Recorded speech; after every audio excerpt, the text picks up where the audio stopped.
지금은 유틸리티 자산을 쌓을 때입니다. 이건 선택이 아닙니다. 전략입니다. 지금 시장에는 사람들의 시선을 빼앗는 것들이 너무 많습니다. 수집품도 있습니다. 실물 자산도 있습니다. 희귀 게임도 있습니다. 스포츠 카드도 있습니다. 현금도 있습니다. 이런 것들이 장기적으로 값이 오를 수는 있습니다. 그 가능성 자체를 부정하지는 않습니다. 하지만 지금 같은 구간에서 무엇을 가장 먼저 가져가야 하느냐를 묻는다면 제 대답은 분명합니다.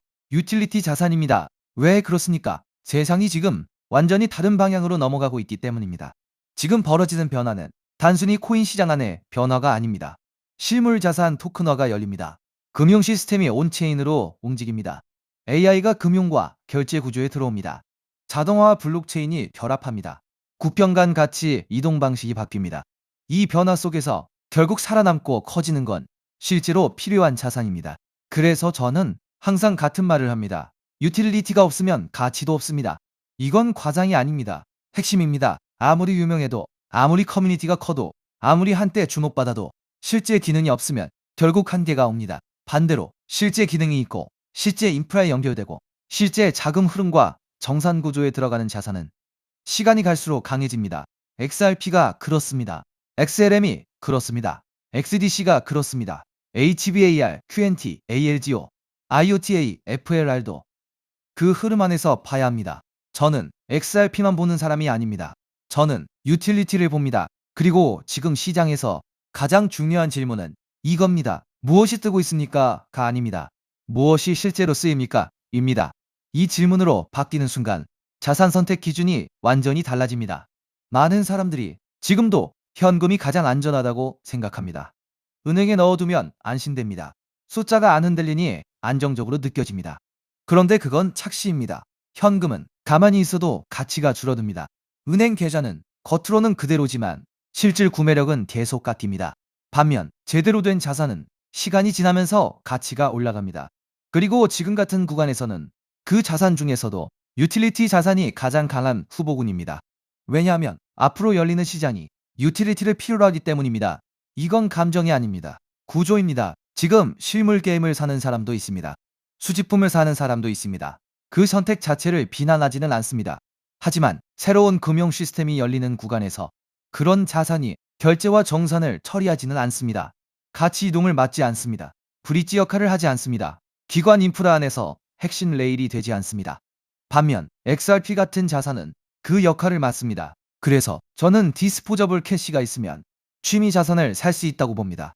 하지만 미래의 큰 기회를 잡는 핵심 자금은 유틸리티 자산에 먼저 들어가야 한다고 봅니다. 왜냐하면 지금은 기회비용이 너무 크기 때문입니다. 다시 말합니다. 지금은 무엇이 좋아 보이는지를 따질 때가 아닙니다. 무엇이 앞으로 필수가 되는지를 봐야 합니다. 그리고 그 기준으로 보면 유틸리티 자산은 지금도 너무 쌉니다. 저는 이걸 과장이라고 생각하지 않습니다. 오히려 미래 가격 대비 지금 가격은 할인 구간이라고 생각합니다. 왜냐하면 아직 대부분의 사람은 유틸리티 자산의 본격적인 역할을 전혀 체감하지 못하고 있기 때문입니다. 사람들이 FOMO에 들어오기 전에, 기관이 더 크게 들어오기 전에, 레일이 본격 가동되기 전에, 제도권이 완전히 문을 열기 전에 미리 쌓아둘 수 있는 구간이 지금입니다. 이 구간은 영원하지 않습니다. 많은 사람들이 나중에 돌파가 시작되고 나서 그때 유틸리티 자산을 찾기 시작할 겁니다.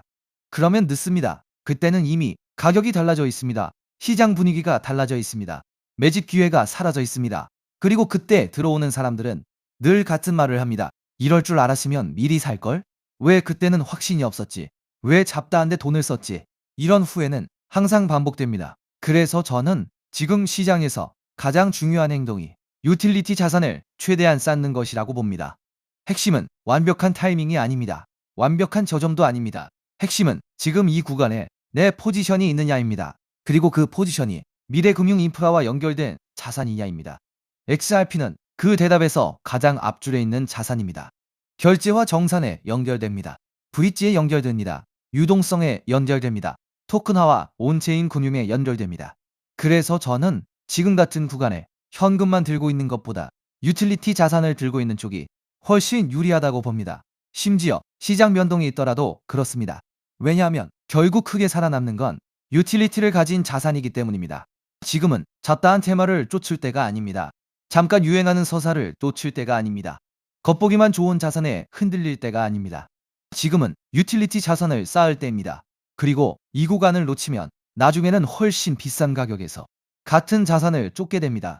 그래서 지금 필요한 건 확신입니다. 그리고 집중입니다. 무엇이 실제로 쓰이는지, 무엇이 다음 시스템에서 살아났는지, 무엇이 레일 위에 올라갈지를 보면 답은 점점 분명해집니다. 유틸리티가 있는 자산을 쌓으십시오. 그게 지금 해야 할 일입니다. 이러한 상황 속에서 최근 시장에서 ISO 관련 알트코인들이 다시 강하게 움직이고 있습니다. 이미 일부 종목들은 저점 대비 몇 배씩 상승하면서 새로운 메타로 주목받고 있는데요. 작년까지만 해도 시장을 이끌었던 건 AI 메타, RWA 메타, 밈코인 메타였습니다. 그리고 한동안은 솔라나 생태계, 디핀, 게임파이 같은 테마들이 순환매를 만들기도 했죠. 그런데 2026년에 들어오면서 트럼프 정부의 친암호화폐 정책 기대감이 커지고 미국 금융권과 결제 시스템 쪽에서 디지털 자산과 관련된 움직임이 계속 나오고 있습니다. 그 중에서도 시장이 다시 주목하고 있는 키워드가 바로 ISO 2002입니다. 이미 ISO 2002와 관련된 일부 알트코인들은 단기간에 큰 상승을 보여줬고 투자자들 사이에서는 다음 순환매가 어디로 갈 것이냐라는 관심이 커지고 있습니다. 그럼 도대체 ISO 2002가 무엇이길래 전 세계 금융권과 암호화폐 시장이 이렇게 주목하고 있는 걸까요? 쉽게 설명드리면 ISO 2002는 국제 송금과 결제 과정에서 사용하는 금융 메시지의 표준 규격이라고 볼 수 있습니다. 우리가 해외로 돈을 보낼 때 단순히 돈만 이동하는 게 아닙니다. 보내는 사람의 정보, 받는 사람의 정보, 은행 정보, 결제 목적, 처리 방식 등 수많은 금융 데이터가 함께 이동합니다. 문제는 지금까지 각 나라, 각 은행, 각 금융기관마다 이 데이터를 기록하고 주고받는 방식이 달랐다는 점입니다. 어떤 은행은 A라는 방식으로 정보를 처리하고 다른 은행은 B라는 방식으로 처리합니다. 그러다 보니 국제 송금 과정에서 중간 확인 절차가 많아지고 시간도 오래 걸리고 수수료도 비싸질 수밖에 없었습니다. 우리가 해외 송금을 하면 바로 도착하지 않고 며칠씩 걸리는 경우가 있는 이유도 바로 이런 구조적인 비효율 때문입니다. 그런데 ISO 2002가 자리 잡게 되면 전 세계 금융기관들이 공통된 금융 메시지 표준을 사용하게 됩니다. 쉽게 말해서 각자 다른 언어로 대화하던 은행들이 이제 하나의 공통 언어를 쓰게 되는 겁니다. 미국은행, 일본은행, 유럽은행, 한국은행이 서로 다른 시스템을 억지로 맞추는 게 아니라 같은 표준을 기반으로 데이터를 주고받게 되는 것이죠. 이렇게 되면 국제 결제와 송금은 훨씬 더 빠르고 정확하고 저렴해질 가능성이 커집니다. 바로 이 지점에서 블록체인과 암호화폐 프로젝트들이 주목을 받는 겁니다. 특히 리플 같은 프로젝트는 애초부터 국제 송금과 결제 시장을 겨냥해 만들어졌기 때문에 ISO 2002 흐름과 함께 자주 언급되고 있습니다. 실제로 여러 나라의 중앙은행과 대형 금융기관들은 이미 ISO 2002 전환을 진행하고 있거나 관련 시스템을 도입하고 있습니다. 한국금융권 역시 이 흐름에서 예외가 아닙니다.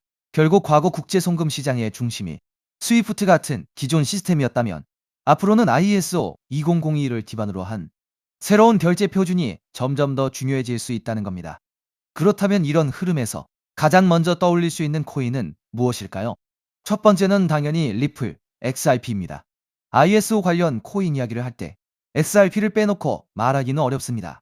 리플은 국제 송금과 기관 간 결제 솔루션을 목표로 해왔고 리플렛이라는 네트워크를 통해 금융기관 간 자금 이동을 더 빠르고 효율적으로 만드는데 초점을 맞춰왔습니다.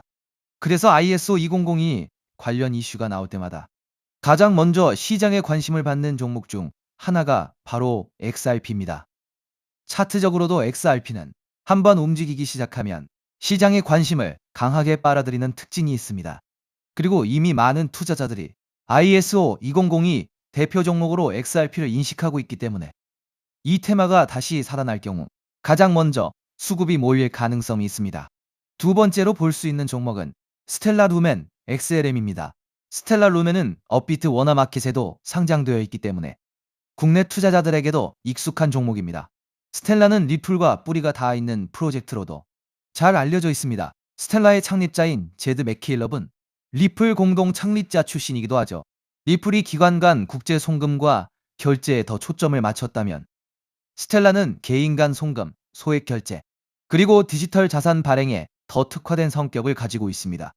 쉽게 말해서 리플이 대형 금융기관 중심의 결제망이라면 스텔라는 조금 더 실생활 결제와 소액 송금에 가까운 역할을 한다고 볼 수 있습니다. 그래서 XRP와 XLM은 차트 움직임도 비슷하게 나오는 경우가 많습니다. 실제로 과거에도 XRP가 강하게 움직일 때 XLM이 뒤따라 움직이는 흐름이 자주 나왔습니다. 현재도 XLM은 급등 이후 조정과 횡보를 거치면서 다음 움직임을 준비하는 듯한 모습을 보여주고 있습니다. 세 번째로 볼 수 있는 종목은 아이오타입니다. 아이오타는 사물 인터넷, 즉 IoT 생태계와 관련된 프로젝트입니다. 일반적인 블록체인과는 조금 다르게 기계와 기계가 데이터를 주고받고 소액 결제를 처리하는 환경에 초점을 맞추고 있습니다. 예를 들어 미래에는 자동차, 스마트 기기, 센서, 로봇 같은 장치들이 서로 데이터를 교환하고 필요한 비용을 자동으로 결제하는 시대가 올 수 있습니다. 아이오타는 바로 이런 시장을 겨냥한 프로젝트입니다. 수수료 없는 소액 거래, 데이터 전송, 사물 인터넷 기반 결제 시스템이라는 특징 때문에 ISO 2002 관련 테마 안에서도 자주 언급되는 종목입니다. 아이오타 역시 과거 저점 대비 강한 상승을 보여준 적이 있고 현재는 일정 구간에서 횡보하면서 다시 방향성을 만들고 있는 모습입니다. 네 번째는 헤데라, 해시그래프, HBAR입니다. 헤데라는 일반적인 블록체인과는 다른 해시그래프 구조를 사용하는 프로젝트입니다. 빠른 처리 속도, 낮은 수수료, 높은 확장성, 그리고 기업용 네트워크에 적합한 구조를 강점으로 내세우고 있습니다. 특히 헤데라는 대기업과 기관들이 활용할 수 있는 분산형 공용 네트워크를 목표로 하고 있기 때문에 결제, 데이터 처리, 인증, 토큰화 같은 영역에서 활용 가능성이 크다고 평가받습니다. 과거에도 HBAR는 ISO 관련 기대감과 함께 단기간에 매우 강한 상승률을 보여준 적이 있습니다. 다만 이미 크게 오른 구간에서는 추격 매수가 부담스러울 수 있기 때문에 항상 차트 위치와 리스크 관리는 중요합니다. 여기까지가 대부분의 투자자들이 알고 있는 대표적인 ISO 관련 코인들입니다. 리플, 스텔라, 아이오타, 헤데라. 이 종목들은 이미 시장에서 많이 알려져 있고 어느 정도 상승도 먼저 나온 상태입니다. 그런데 오늘 제가 더 집중해서 보고 있는 건 바로 마지막 히든 코인입니다. 이 코인은 단순히 송금만 담당하는 프로젝트가 아닙니다. 리플이 국제 송금을 담당하고 스텔라가 소액 결제에 특화되어 있고 헤데라가 빠른 합의 알고리즘과 기업용 네트워크를 담당한다면 오늘의 히든 코인은 이 서로 다른 네트워크들을 연결해주는 역할에 가깝습니다. 쉽게 말해 여러 블록체인과 금융 네트워크 사이에서 데이터와 자산이 이동할 수 있도록 돕는 연결 통로 역할을 하는 겁니다. 이게 왜 중요하냐면 앞으로의 금융 시스템은 하나의 코인이나 하나의 네트워크만으로 돌아가지 않을 가능성이 높기 때문입니다. 리플, 스텔라, 헤데라, 아이오타, 알고랜드 등 각각의 프로젝트가 맡는 역할이 다릅니다. 어떤 프로젝트는 송금에 강하고 어떤 프로젝트는 소액 결제에 강하고 어떤 프로젝트는 데이터 처리에 강하고 어떤 프로젝트는 기업용 네트워크에 강합니다. 그런데 이 모든 네트워크가 서로 따로따로 움직인다면 진정한 금융 표준화라고 보기 어렵습니다. 결국 중요한 건 서로 다른 네트워크들이 연결되고 데이터가 공유되고 자산이 이동할 수 있는 구조입니다. 오늘의 히든 코인은 바로 이 연결성, 즉 크로스체인과 상호 운용성 측면에서 중요한 역할을 할 가능성이 있는 종목입니다. 비유하자면 달러, 유로, 엔화, 원화가 각각 따로 존재할 때 이들을 바꿔주는 환전소가 필요하듯이 블록체인 시장에서도 각기 다른 네트워크를 연결해주는 중간다리 역할이 필요합니다.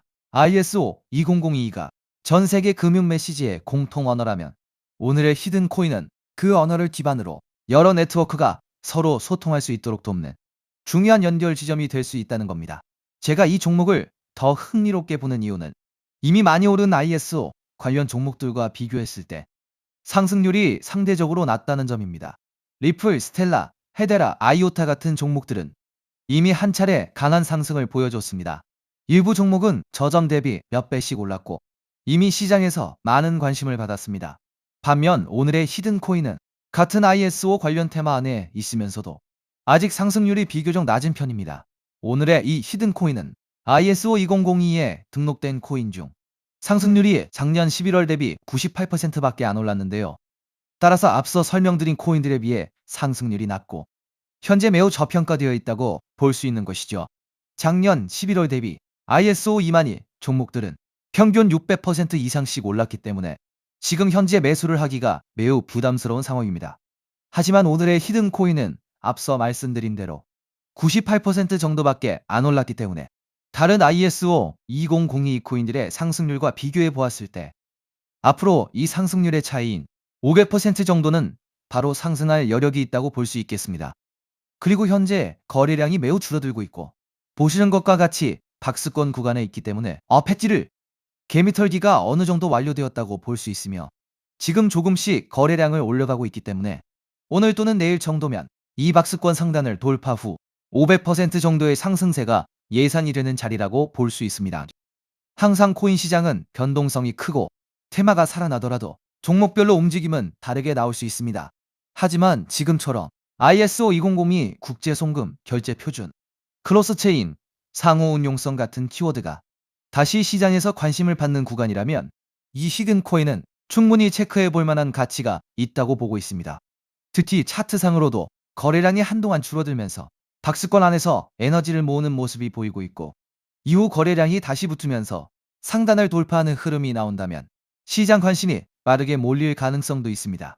중요한 건 이미 크게 오른 종목을 뒤늦게 따라가는 것보다 아직 시장이 완전히 주목하기 전에 가능성 있는 종목을 미리 공부해 두는 것입니다.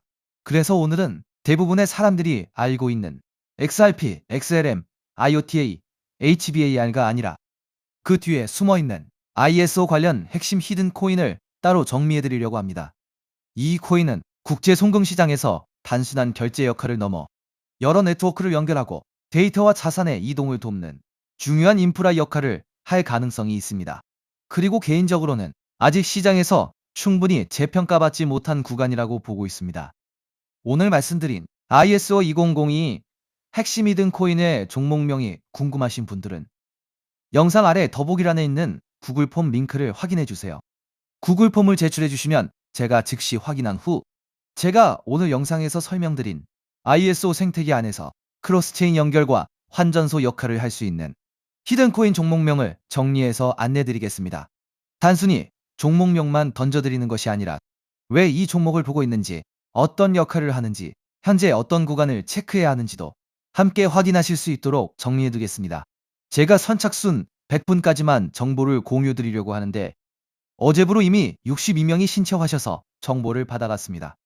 남은 자리는 단 38자리이니 정보를 꼭 받아서 좋은 가격에서 선점해서 큰 수익을 내고 싶으신 분들은 지금 바로 신청해 주시면 되겠습니다. 코인마켓캡의 커뮤니티 투표 결과에서도 무려 96%나 되는 사람들이 이 코인의 폭등에 투표한 것을 볼 수 있죠. 리플 XRP의 성장과 함께 수백, 수천 배 동반 성장할 이 코인 정보를 저희 구독자 여러분들께만 무료로 공유해 드리려고 합니다. 딱 10만 원이면 됩니다. 많은 돈도 필요 없습니다. 단 10만 원만 묻어두셔도 올해 인생의 방향을 바꿀 수 있는 코인입니다. 그런데 왜 지금 이 자리에서 이름을 바로 공개하지 않느냐고요? 이유는 단순합니다. 유튜브에서 이름이 공개되는 순간 세력들이 바로 움직입니다. 가격을 흔들고 판을 뒤집습니다.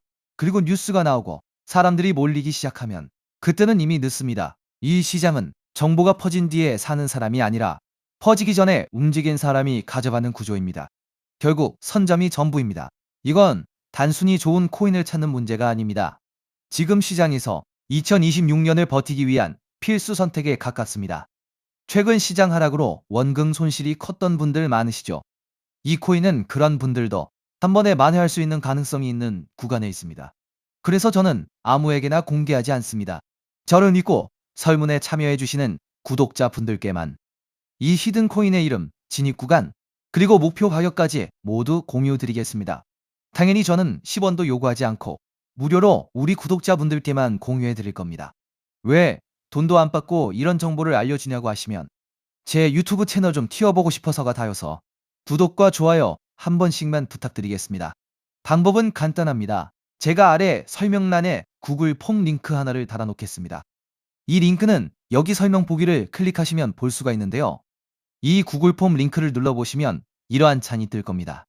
그러면 여기 구독자께만 드려요에 체크를 해주신 다음 히든 코인 정보를 공유받으실 연락처를 자세히 적어주신 다음에 여기에 있는 제출을 눌러주시면 저에게 이 구글 폼이 날아오게 됩니다. 그러면 제가 이 구글 폼을 확인하자마자 적어주신 연락처로 연락드려서 제가 구독자인지 확인만 간단히 빠르게 한 다음 아까 말씀드린 히든 코인 정보를 바로 공유해 드리도록 하겠습니다. 이 코인이 아마 2026년에 졸업 코인으로 이름을 올리게 될 수도 있을 겁니다. 최근 원금 손실이 컸던 분들도 한 번에 만회하고도 남을 수 있으니 최대한 서둘러 준비하셔서 제대로 된 수익을 만들어 보셨으면 합니다.